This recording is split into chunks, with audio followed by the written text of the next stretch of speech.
Okey, kita tengok proses hidup organisma multisel. Okey, organisma multisel. Apa itu organisma multisel? Organisma multisel adalah organisma yang mengandungi banyak jenis sel. Kalau ameba dan paramecium tadi, dia satu sel saja. Tapi kalau kita, contoh manusia, pokok, tumbuhan, haiwan, kucing dan sebagainya, itu adalah multisel. Sebab kita ada banyak jenis sel dalam badan kita untuk menjalankan fungsi tertentu. Okey, kita tengok apa jenis-jenis sel yang ada dekat manusia. Ada 6. Okey, yang pertama sel otot. Okey, sel otot ni untuk apa?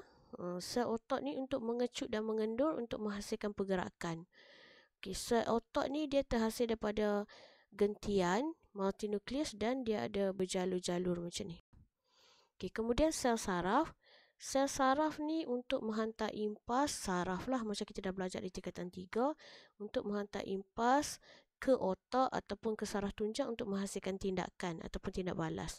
Kemudian kita ada sel darah putih dan sel darah merah. Sel darah putih ni untuk memusnahkan patogen ataupun kuman yang masuk dalam badan. Sel darah merah pula dia tidak bernukleus dan dia dui cekung. Dan dia untuk mengangkut oksigen. Okey, seterusnya sel yang ada dalam manusia yang seterusnya sel epitelium. Epitelium ni dia akan melapisi apa-apa permukaan yang ada dalam badan kita lah, permukaan luar ataupun permukaan dalam. Contohnya permukaan jantung, permukaan buah pinggang dan sebagainya. Kemudian kita ada sel sperma. Ini contoh-contoh sel lah. Contoh jenis sel yang ada. Sel sperma ni dia ada bahagian kepala, kemudian dia ada bahagian tengah dan dia ada bahagian ekor. Okey, sel sperma kenapa dia ada ekor? Sebab dia nak berenang ke arah ovum yang ada di tube fallopian. Okey, dalam kepala dia ada nukleus lah. Okey, dalam kepala dia ada nukleus. Nukleus ni akan bercantun dengan nukleus ovum untuk menghasilkan anak. Okey, itu dalam manusia dan haiwan. Kemudian sel yang ada dalam tumbuhan. Okey, tube tapis. Tube tapis ni adalah sel bagi flowerworm. Okey, flowerworm untuk mengangkut bahan organik seperti glukosa daripada proses fotosintesis. Dan glukosa itu akan disimpan dalam buah. Dalam buah, ubi dan sebagainya. Okey, kalau salur xilem ini adalah sel yang membentuk xilem. Okey, dia untuk apa? Untuk mengangkut dan garam mineral dari tanah ke akar kemudian ke seluruh pokok. Kemudian dalam daun kita ada 2 sel, iaitu sel mesofil palisad dan sel mesofil berspan. Sel mesofil palisad ni dia susunan dia rapat-rapat dan tegak. Kenapa dia rapat-rapat? Supaya semua cahaya matahari itu kena dekat dia. Mana-mana cahaya matahari yang kena dekat daun akan kena dekat dia lah. Okey. Dan sel mesofil palisad ni dia ada kloroplas paling banyak sebab dia nak menyerap cahaya matahari untuk proses fotosintesis. Kemudian sel mesofil berspan yang kat bawah ni. Okey, dia tersusun secara longgar. Secara longgar maksudnya dia tak rapat dan dia ada ruang-ruang celah-celah ruang udara supaya udara boleh meresap masuk sewaktu pertukaran gas untuk fotosintesis. Kemudian ada sel pengawal yang ada di kiri kanan liang stoma. Okey. Untuk apa sel pengawal? Untuk mengawal bukaan dan penutupan stoma. Membenarkan pertukaran gas oksigen dan karbon dioksida. Okey, kemudian yang last sekali kita ada sel akar rambut. Okey, sel akar rambut ni adalah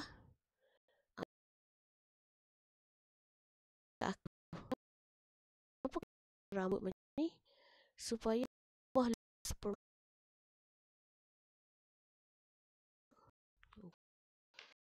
kita pada organisasi sel.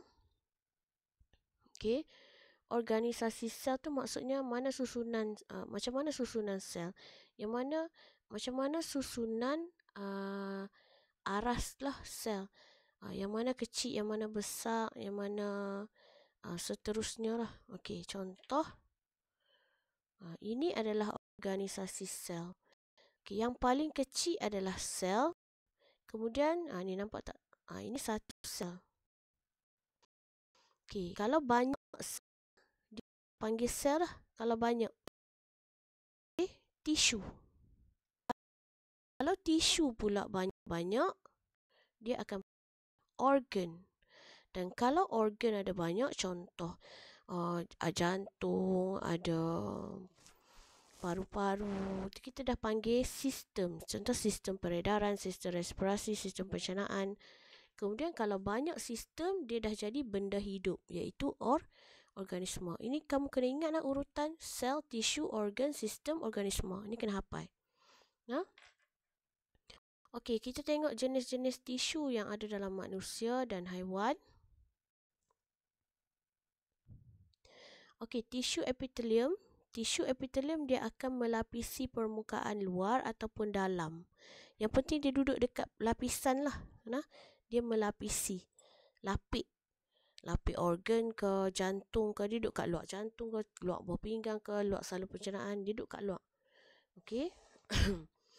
Epitelium dia ikut dekat mana dia duduk. Okey, contoh kalau dekat mulut dengan esophagus dia tebal. Dia bentuk dia ikut dekat mana dia duduk lah. Kalau dekat mulut dan esophagus dia tebal sikit, nak melindungi.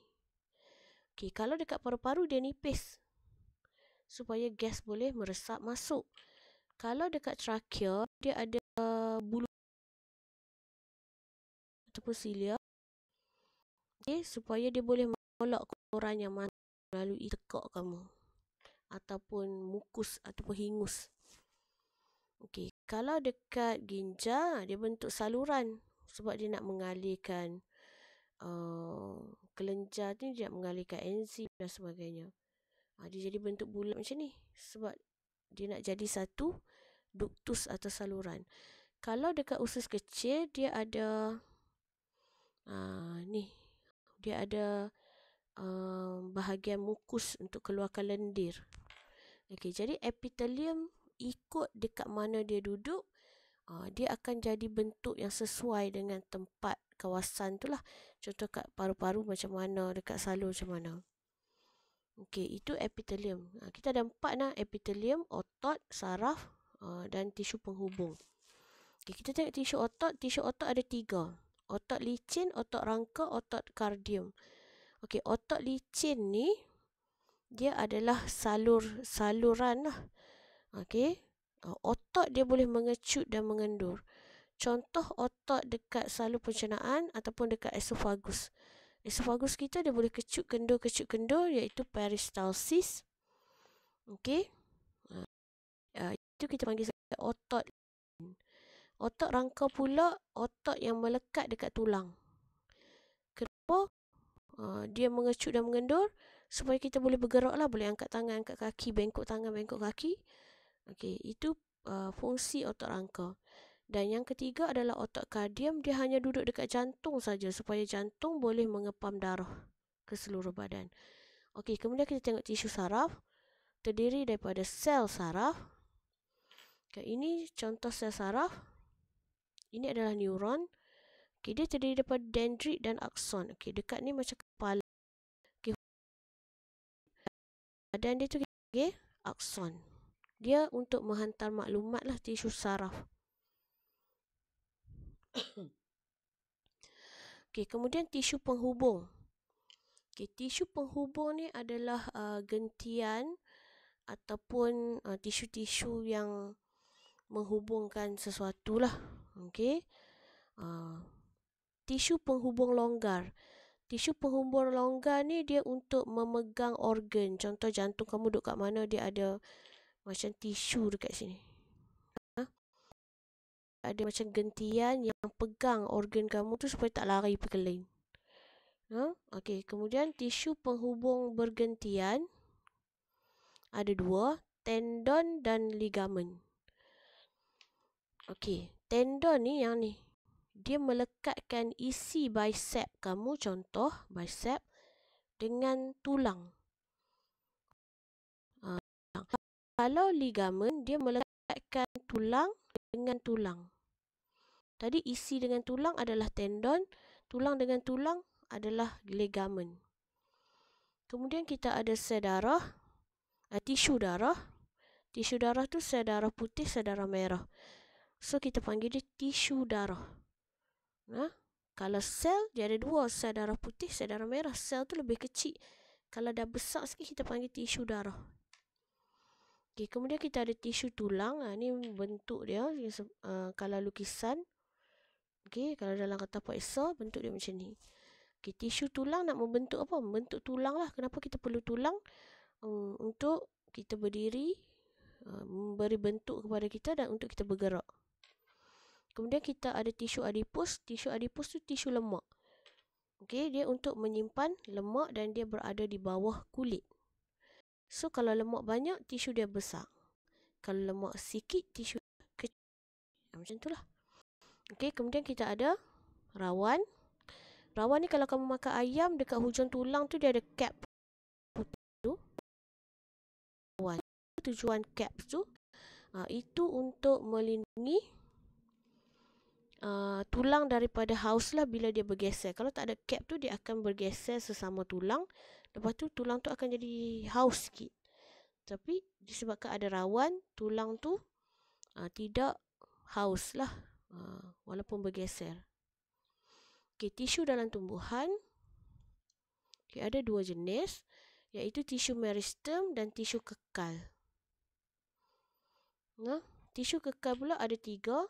Tisu epidermis, tisu asas dan tisu vaskular. Tisu asas ni seperti tisu parenkima, kolenkima dan sklerenkima. Okey. Tisu kekal ni maksudnya dekat pokok.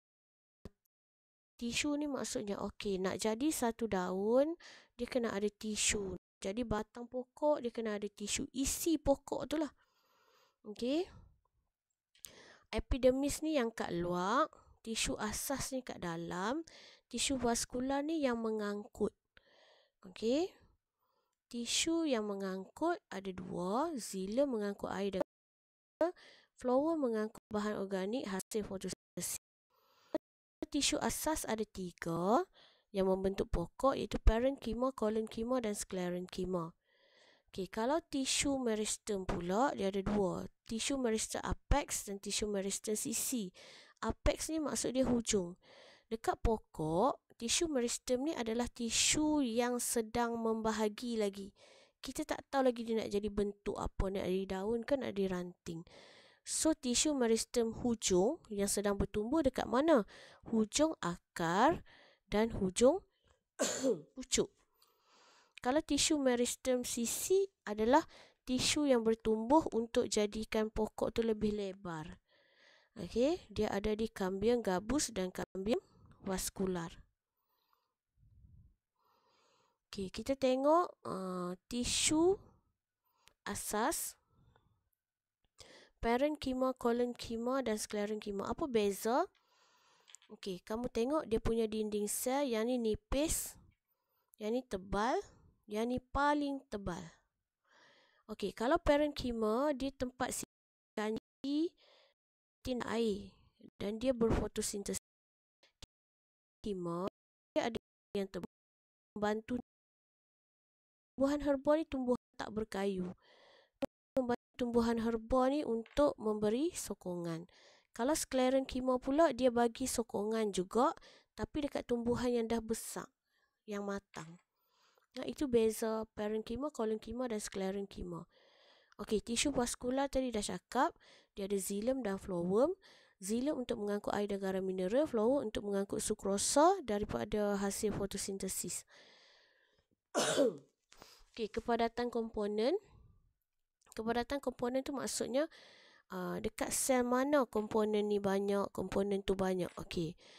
Mitokondrion banyak dekat sel mana? Ada 3 sel, banyak dekat sperma, banyak dekat otot dan banyak dekat meristem.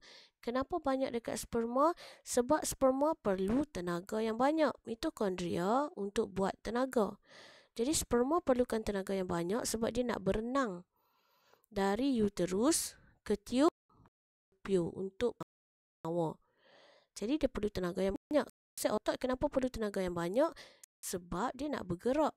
ataupun kalau dekat burung dia nak terbang. Jadi dia perlu banyak mitokondria untuk menghasilkan tenaga. Kalau sel meristem, kenapa perlu mitokondria banyak? Sebab dia sedang bertumbuh untuk pokok jadi lebih tinggi dan panjang. Okey, dekat mana banyak kloroplas?